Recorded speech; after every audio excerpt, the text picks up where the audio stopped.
بسم اللہ الرحمن الرحیم۔ السلام علیکم۔ آپ دیکھ رہے ہیں ڈی ڈی پی انالیٹیکا۔ دو خاص ڈیولپمنٹس جو آج ہوئیں، ایک تو میں نے کل بھی اپنی ایک ویلاگ میں ذکر کیا تھا کہ شہباز شریف صاحب کی ضمانت منظور ہو گئی ہے، لیکن آج ضمانت منظوری کا جو فیصلہ جج صاحب نے لکھا ہوا دیا سنایا، وہ ہوش ربا اور آنکھیں کھول دینے والا ہے۔ یہ لاہور میں اسپیشل کورٹ جہاں پہ یہ کیس تھا، اور آپ کو یاد ہوگا کہ اس کے اوپر بحث مباحثہ چلا منڈے کو، اور اس میں جج صاحب نے جب فیصلہ سنایا تو انہوں نے کہا کہ اس بات کا کوئی ثبوت نہیں نظر دیا گیا جس سے یہ پتہ چلے کہ مس یوز آف اتھارٹی ہے، برائبری یعنی رشوت وغیرہ کا کوئی کام کیا گیا ہے، یا یہ کہ جو ریکارڈ نظر آئے اس سے یہ پتہ چلے کہ اس سارے کھیل میں پرائم منسٹر شہباز شریف یا ان کے بیٹے کا کوئی تعلق ہے۔ 16 بلین کا جو کیس سامنے آیا منی لانڈرنگ کا، اس میں انہوں نے کہا کہ ان سے کوئی ان دو حضرات کا کوئی تعلق نظر نہیں آتا۔ آپ امیجن کیجئے کہ ریاست پاکستان لٹنے کے بعد کتنی بے بس ہے۔ ڈاکٹر رضوان جس نے یہ کیس سارا انویسٹیگیٹ کیا، اس کی بارہا سٹیٹمنٹس موجود ہیں کہ اتنے زبردست ثبوت ہیں کہ یہ لوگ بچ ہی نہیں سکتے۔ اس کو عدالت میں حمزہ نے کہا کہ ڈاکٹر تم ہوش کرو، وقت بدلتے دیر نہیں لگتی، اور وقت بدلا، ڈاکٹر دنیا سے رخصت ہو گیا۔ اب ڈاکٹر رضوان کو مارنا یا اس کو ختم کرنا، سین سے ہٹانا، اور دوسرا بہت بڑا جو اس میں گواہ تھا مقصود چپڑاسی، اس کو ختم کرنا، میرا خیال ہے کہ وہ ایک صحیح معنوں میں ایک ماسٹر میسو سٹروک تھی، جس کے بعد ایف آئی اے آزاد تھا کہ وہ سارے شواہد ثبوت جو ہے اس کو دائیں بائیں کر دے، پھینک دے، اور عدالت میں وہ کچھ لے کے جائے جس سے کوئی ثبوت نہ مل سکے۔ ظلم یہ ہے کہ یہ کیس آج کا نہیں، یہ کیس پچھلے 3-3.5 سال سے چلتا رہا۔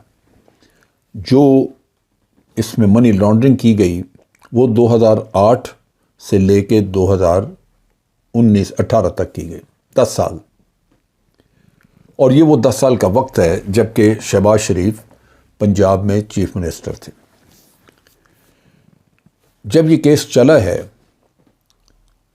تو فرد جرم عائد کرنے کے لیے 3 سال لگ گئے، ہر دفعہ ضمانت، آج شہباز صاحب نہیں ہیں، کل ان کا وکیل نہیں ہے، ہمیں تنبیہ تاریخ دے دیں، ہم کیس میں تیار نہیں ہیں، یہ جو آپ نے چالان دیا اس میں پتہ ٹھیک نہیں لکھا ہوا، کوئی بہانہ دنیا کا ایسا نہیں جو چھوڑا۔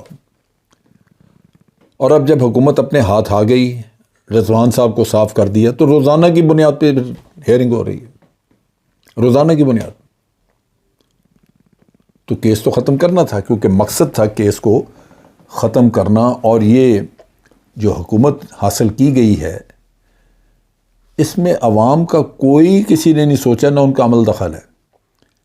یہ سارے گیم یہی تھی کہ ہم نے اپنے کرپشن کے کیسز ختم کرنے تاکہ ہم دوبارہ سے پھر کھانے پینے کا کام شروع کر سکیں، اور زیادہ تجربے کے ساتھ، زیادہ مہارت کے ساتھ، اور پھر اگلے الیکشن کے لیے دھاندلی کا انتظام کر سکیں تاکہ الیکشن جیتا جائے۔ مجھے سب سے بڑا افسوس یہ ہے کہ نہ تو ایف آئی اے ریاست کے ساتھ مخلص نظر آتی ہے، نہ ججز مخلص نظر آتے ہیں۔ آپ کہتے ہیں کہ شواہد نہیں دیے، ایف آئی اے کو ایک کک کیوں نہیں لگائی گئی؟ ان سے پوچھا کیوں نہیں گیا کہ رقم تو 16 بلین بنتی ہے، اور آئی بھی ان چپڑاسیوں کے اکاؤنٹس میں، جن کی تنخواہیں کوئی 8-10 ہزار ہے، کوئی 15 ہزار ہے، تو انہیں کو پوچھ لیتے کہ یہ پیسہ کہاں سے آیا۔ شواہد تو تھے، سب کچھ تھا، لیکن اتنی دیدہ دلیری۔ کیا یہ ایف آئی اے اب اس کام کے بعد اس قابل ہے کہ اس کو حکومت پاکستان کے ایک ادارہ سمجھا جائے؟ ایسے ادارے کو تو بالکل اٹھا کے ختم کر دینا چاہیے، تیزاب ڈال دینا چاہیے، جو پاکستان کی عوام کی آنکھوں میں اتنی دھول جھونکے۔ اب آپ دیکھیے کہ جو لکھا ہوا آرڈر دیا، اس نے کہا جی کہ ایف آئی اے نے جو اریسٹ کرنے کا سوچا شہباز شریف کو، حمزہ کو، یا انہوں نے یہ جتنا کیس بنایا، یہ سارا میلفائڈی ہے، یہ بالکل کوئی دشمنی کی، سیاسی دشمنی کی بنیاد پہ تھا یہ۔ یعنی اس سے زیادہ آپ اور بڑی کلین چٹ کیا دے رہے ہیں؟ ابھی بریت کا فیصلہ نہیں آیا، لیکن اس کے لیے گراؤنڈز پہلے تیار کر دی گئی ہیں کہ جناب یہ مظلوم ہیں، پاکستان کے سب سے بڑے مظلوم ہیں، ان کے اوپر جتنے کیسز بنے وہ دشمنی کی بنیاد پہ تھے، یہ 3.5 سال ان سے بچا کرتے رہے، طول دیتے رہے، کوئی تاریخیں لگتی رہیں، ججز سنتے رہے، 20 25 دن کی، مہینے کی تاریخیں دیتے رہے، اور اب آج روزانہ کی بنیاد سن کے تو آپ کے پاؤں کے نیچے سے یہ زمین کھینچ لی کہ کہیں آپ کو غلط فہمی یہ نہ رہے کہ ملک کا لوٹا ہوا پیسہ کہیں سے واپس آ رہا ہے۔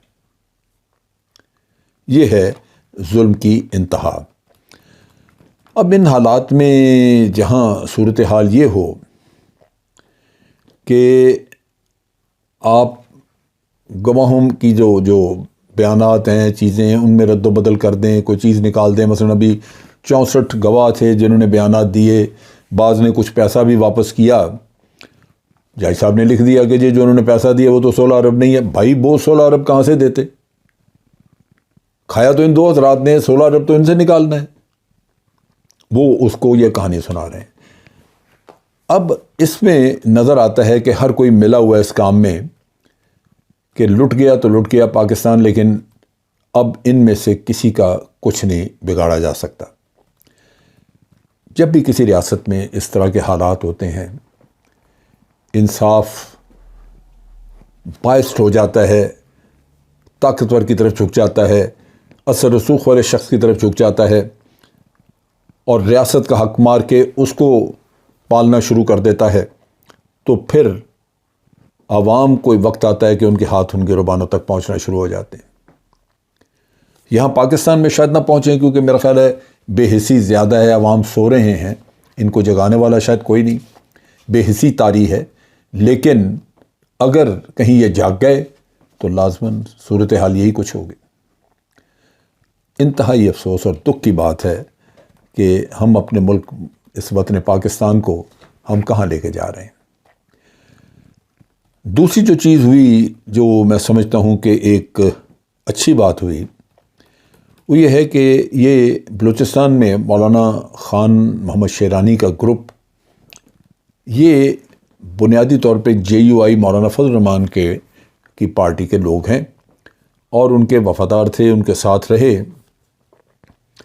لیکن یہ جب مولانا نے دھرنے ورنے کیے تو مولانا، آپ کو پتہ ہے کہ صاحب ایمان ہے، لیکن جھوٹ جھاٹ بولنا، اور ایک وقت پہ کچھ بات کرنی، ایک وقت پہ کہنا جی زرداری سے بڑا کوئی چور نہیں، نواز شریف سے بڑا کوئی چور نہیں، دوسرے وقت میں کہنا جی یہ تو بہت بڑے یہ فقی علماء ہیں، ان کے تو فتوے ہونے چاہیے جو ہمیں قبول کرنے چاہیے۔ تو مولانا جو جی چاہے کہہ لیں۔ تو یہ مولانا کی منافقت سے تنگ آ چکے تھے لوگ۔ ان میں حافظ حسین احمد، غالباً ان کے کچھ صحت کا مسئلہ ہے جس کی وجہ سے وہ بہت ایکٹیو نہیں رہے، لیکن انتہائی نفیس آدمی، بہت ہی اچھی ان کی سینس آف مذہب بھی ہے، اور عالم بھی ہیں، کوئٹہ میں ان کا بڑی عزت ہے ان کی، اور وہ بھی مولانا سے تنگ ہے۔ یا انہوں نے چھوڑ دیا مولانا فاروق۔ اور جب انہوں نے چھوڑا تو اس وقت وہ زمانہ تھا جب مولانا بڑا چیخا کرتے تھے پی ٹی آئی کے اوپر فورن فنڈنگ کیس کا۔ تو یہ حضرات تھے جنہوں نے راز کھولا۔ شیرانی صاحب نے مولانا کے بعض کرتوت جو تھے وہ دنیا کے سامنے رکھے، اور اسی طرح حافظ صاحب نے بھی مولانا کی فورن فنڈنگ جو تھی وہ بھی پبلک کے سامنے وہ لے کے آئے۔ اس کے بعد وہ پارٹی سے الگ ہو گئے۔ وہ یہ کہتے ہیں کہ ہم نے پارٹی چھوڑی نہیں، لیکن میرا خیال ہے پارٹی کے ساتھ تعلق ختم ہو گیا، اور اب وہ اپنے طور پہ اپنی سیاست علیحدہ کر کے بیٹھے ہوئے ہیں۔ آج 25 ان کے جو ممبران ہیں شیرانی صاحب کے، وہ 25 کا گروپ وہ پرائم منسٹر عمران خان کو ملے اور ان کے ساتھ ایک اتحاد بنایا۔ ان کی پارٹی میں شریک نہیں ہوئے، لیکن اتحاد بنایا۔ قاسم سوری جو کہ ہمارے ڈپٹی اسپیکر تھے، وہ بلوچستان سے ہیں، تو ان کی وساطت سے غالباً آئے، اور چونکہ وہ میٹنگ میں شریک تھے، اور بھی شاہ محمود قریشی بھی وہاں میٹنگ میں موجود تھے، اور یہ ایک بڑا اچھا میں سمجھتا ہوں عمران خان نے کام کیا کہ ایک اتحاد بنایا۔ میں ہمیشہ کہتا ہوں کہ عمران خان کو یہ سوچنا چاہیے کہ ایک طرف تو 12-14 پارٹیاں پی ڈی ایم بنا کے اکٹھی بیٹھی ہیں، تو کچھ پولیٹیکل پارٹیز اب بھی وہ مذہبی صحیح یا جو بھی ہیں، وہ آج بھی باہر انڈیپینڈنٹ سیاست کر رہی ہیں، وہ رول اپنا ادا کرنا چاہتے ہیں۔ ان کے پاس کچھ ووٹنگ پاور بھی ہے، لیکن اس سے بڑھ کے ان کے پاس اسٹریٹ پاور ہے۔ لہٰذا عمران خان کو یا پی ٹی آئی کو ان کے ساتھ اتحاد کرنا چاہیے، اور کوشش کرنی چاہیے کہ اپنی صفوں کو مضبوط کریں۔ بیان بازی میں بھی وہ آپ کا ساتھ دیں گے۔ ایک آواز اگر آپ کی طرف سے اٹھتی تھی تو ایک ان کی طرف سے بھی آواز آئے گی۔ حکومت کے اوپر تنقید کرنا یا آپ کے حقوق کے لیے ایک حمایت کرنا، وہ آپ کو ایک ملٹیپل ڈائریکشن سے جب ملے گا تو آپ کی پوزیشن مضبوط ہوگی۔ سو اس لحاظ سے میں سمجھتا ہوں یہ پہلا پازیٹیو سٹیپ ہوا، اور لگتا یہ ہے کہ آئندہ بھی مزید اسی طرح کے اتحاد ہوں گے، جس سے پی ٹی آئی کی پوزیشن مضبوط ہوگی۔ اور اگر یہ صاف ستھرے لوگوں کے ساتھ اتحاد کریں تو ہر لحاظ سے وہ ملک کے مفاد میں ہے، اس سے آپ کو آئندہ کے لیے ایک مضبوط حکومت بنانے کا موقع مل سکتا ہے۔ آج کے لیے اتنا ہی۔ افواج پاکستان زندہ باد، پاکستان پائندہ باد۔